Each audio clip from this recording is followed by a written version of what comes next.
bikin pakai badan. Oke, angka 1. Gitu ya. Oke, mulai. 1, 2, 3. 1, 2. Diputar dong badannya. 3, 4, 5. 5. Bagaimana Kak Lima? 1,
Ya, kalau mau ke pesawat. Ya. Nah, ini juga butuh petunjuk nggak buat ini? Apa tuh gambar yang pertama? Apa enggak ya? Nasi goreng, gimana cara bikin nasi goreng? Udah pernah buat? Nasi diambil, kasih masukkan telur, ya kan? Garam, kasih sedikit sayur, baru masukkan nasi oseng-oseng. Siapa? Micin, dia suka micin dan dia suka micin sebenarnya. Kasih kecap dan garam dan terasi ya. Lalu yang di sebelahnya itu bagaimana langkah-langkah buatnya? Ambil roti, susun apa yang pertama itu? Tomat, lalu tomat, lalu ada, lalu dan dikasih saus biasanya sama mayones, ya kan? Itu kalau semua butuh petunjuk, butuh langkah-langkah. Itu yang namanya, makanya kalian lihat di komputer, kenapa dia bisa klik, dia muncul itu. Itu semua ada perintah di dalamnya, ada petunjuk. Ya, 3 tambah 3 tambah 3. Bukan 3 tambah 3. 3 kali 3, 3 tambah 3 tambah 3. Jadi bukan 6 ya. Ya. Oke. Nah, ini adalah contohnya. Tadi sudah saya sebutkan salah satu. Coba kan? Oke. Contoh algoritma sederhana membuat kopi atau teh. Biasa kan? Siapa di sini yang pernah bikin kopi teh? Oke. Mana si Nain sudah pernah? Oh, masa nggak pernah rumus air kan? Oke. Ini membuat teh. Panaskan airnya, ya kan? Atau kalau Anda ada dispenser pakai apa? Dispensernya menyalain kan? Nyalain. Lalu masukkan airnya ke dalam gelas, kasih gula, kasih teh, lalu dikocok, begitu kan? Bikin kopi sama teh? Ya, memang nggak pernah bikin teh kopi yang untuk diminum, membuat pernah, ya kan? Jadi pernah bikin teh kopi, susu ya? Kalau buat susu pernah? Oke, ini contohnya ya. Nah, algoritma itu ada 3 bentuknya. Nanti saya tanya balik nih. Algoritma itu ada yang bentuk teks, ada yang bentuk kode program, makanya ada coding, ada yang bentuk diagram, flowchart, ada bentuk lingkaran artinya apa, persegi panjang. Nanti sudah belajar? Udah ya, flowchart ya. Ada yang bentuk jajar genjang, itu artinya apa? Ya. Jadi algoritma itu bisa disusun dalam 3 bentuk, yaitu ada dalam teks, ada dalam kode, ada dalam apa itu? Flowchart atau diagram. Ya. Oke. Nih, yang tadi saya bilang. Nah, ulang. Algoritma menghitung ruas persegi panjang. Apa rumusnya ruas persegi panjang? Kalau volume? Volume persegi, volume kubus? Atau balok? Volume balok? Panjang kali lebar kali? Panjang kali lebar kali? Tinggi. Kelas 5. Pintar kali di kelas 5 ini. Bagi itu kubus. Volume kubus. Volume kubus belum belajar kan? Volume kubus sisi kali sisi kali sisi atau S pangkat 3. Bagaimana ini? Oke, ini ya. Nih, sekarang pertanyaan balik ke gambar ini. Gambar ini apa sih yang masalah di sini? Ada masalah nggak di gambar ini? Yang ngantri apa yuk? Apa masalah di ngantri itu? Mereka tidak kenal. Ini malah gambaran kehidupan kita kalau nggak ada dikasih betul petunjuk ini hancur. Ada yang lempar sana, ada yang lempar sana. Kalau yang di sebelah apa itu? Bingungan. Kenapa? Ada yang dikasih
kantin. Paham? Paham ya? Petunjuknya adalah nih. Nih, nanti ini ada tanda panah, kamu gunting tanda panah kan? Ada yang ke kiri, lurus, ke belakang ada. Nah ini kau gunting, kau masukkan ke sini, ya, masukkan ke sini. Jalannya bagaimana? Mulainya ada start. Jalannya dari mana? Ini harus kepake minimal 2 begini. Nggak boleh hanya pakai satu. Hanya pakai satu begini, nggak boleh. Dan harus kepake semua. Paham? Paham? Paham nggak? Nah, ini codingan ya, Pris? Yang sudah tahu, bagikan dulu ya. Satu-satu. Kita cek dulu. Sana. Yo, kamu belajar dulu. Siapa yang dapat apa? Tadi ada guntingnya nggak? Ya, tadi besok ambil gunting, mana guntingnya? Dapat nggak? Nanti besok saja. Oke, silakan didiskusikan.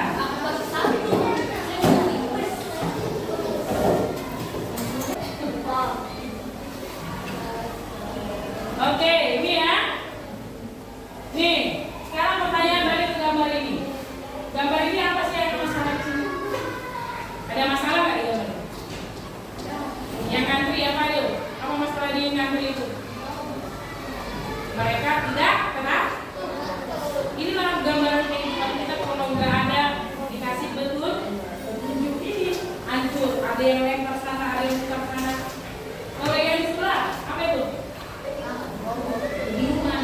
Kenapa? Tadi nggak dikasih kode kan, nggak dikasih perintah mau ngapain. Jadi tangannya begini-begini aja. Padahal harusnya dia berfungsi untuk ngambil pensil gitu kan. Tapi karena nggak dimasukin petunjuk, jadi ya mungkin petunjuknya kurang. Ini. Jadi dia hanya sampai mau ambil pensil, jadinya ngambil. Masalah nggak ini? Ada masalah di situ? Pernah nggak kau kayak gitu? Mau ngambil pensil sampai ngambil buku? Kenapa? Yang di kepalanya pensil, yang di tangannya buku. Nggak sejalan antara yang di kepala dengan yang di tangan. Ya, pernah? Pernah. Oke, sekarang Mem akan kasih. Nih, maka tadi Mem minta gunting. Kita kayak KPD dulu. Lihat. Ini ada 3. Satu ngambil bola. Nanti Mem ganti satu. Buang sampah. Ya. Satu ke kantin. Ini tugasku adalah mengisi ini kotak-kotak ini. Ini yang di tengah-tengahnya kalau ada gambar begini berarti ini rintangan. Kalau ada rintangan nggak boleh kau lewatin. Cari jalan lain supaya sampai ke kantin. Paham? Paham ya? Petunjuknya adalah nih. Nih, nanti ini ada tanda panah, kamu gunting tanda panah kan? Ada yang ke kiri, lurus, ke belakang ada. Nah ini kau gunting, kau masukkan ke sini, ya, masukkan ke sini. Jalannya bagaimana? Mulainya ada start. Jalannya dari mana? Ini harus kepake minimal 2 begini. Nggak boleh hanya pakai satu. Hanya pakai satu begini, nggak boleh. Dan harus kepake semua. Paham? Paham? Paham nggak? Nah, ini codingan ya, Pris? Yang sudah tahu, bagikan dulu ya. Satu-satu. Kita cek dulu. Sana. Yo, kamu belajar dulu. Siapa yang dapat apa? Tadi ada guntingnya nggak? Ya, tadi besok ambil gunting, mana guntingnya? Dapat nggak?